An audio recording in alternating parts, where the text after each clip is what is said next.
are delighted to be presenting this programme for you of early Beethoven, and for this project I am using a cello that was made in 1790. So it was made about 10 years before the set of variations that I'll be playing with Finghin on fortepiano. And instruments were really in a state of transition around this time. So we still play on gut strings like we do for earlier music, but the bows in particular changed a lot around this time. So I'm playing with a classical bow, which is much more similar to our modern tort bows, and this is to enable a more cantabile sostenuto sound for the melodic writing that the bel canto that Beethoven employs in a lot of his music around this time.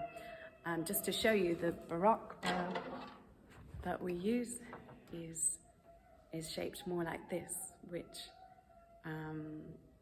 allows for less of that sustained writing because the weight is much more centered around the heel of the bow.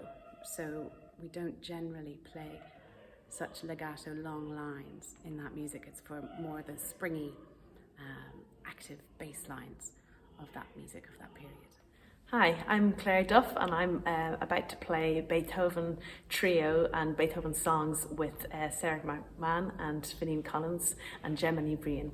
And I'm very excited about this programme because I normally live in the 17th and 18th century of repertoire of Bach and Vivaldi and Corelli, and I normally play on a Baroque bow. This time I'm playing on a transition bow, which has a more solid head like a modern bow, which helps me to sustain the long lines that Beethoven writes in his pieces. I have a violin, sort of classical violin, with a classical bridge and gut strings on it. The chin rest and shoulder rest weren't invented yet at this stage. We're playing at a pitch which is 430. Normally when we play Baroque music, it's at 415, which is a semitone lower than concert pitch. But here is this in-between pitch, so it's slightly flatter than the standard concert A. And we're playing with a fortepiano. We're also I'm approaching it, I suppose, as a Baroque violinist going forward into Beethoven. So I would normally play very little vibrato and just use it as an ornament. With Beethoven, it actually at that time is still also quite ornamental. There would of course be some violinists who would want to play it more continuous.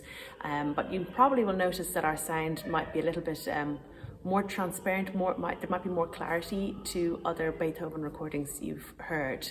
The interesting thing is there actually aren't that many recordings out there at all of Beethoven on period instruments, so this is quite an exciting piece to listen to on these instruments.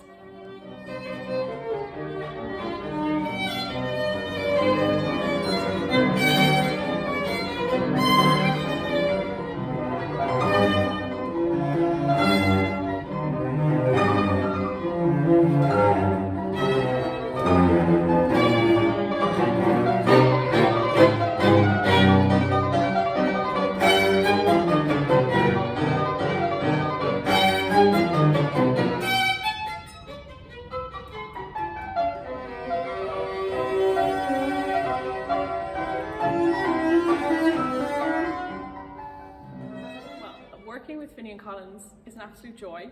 I've worked with him before, but it's been a good few years, and it was in a group project, so it wasn't one-on-one. So this is kind of, I think, our first time to do a song recital together.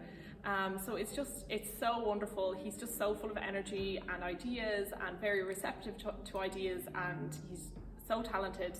And he's always there supporting you on the piano. So it's been an absolute joy to rehearse with Finghin, and I'm really looking forward to performing with him tomorrow evening. The fact that we are doing this at 430 pitch is quite different and exciting, and it is a challenge because when I'm practicing at home I can't necessarily find the pitch on my piano, so I have to look online to find a quarter tone piano. So it's really challenging, but it's really, really nice, and it's really interesting that we are able to do this in modern day times and sing at a classical pitch at what it would have been back in the day.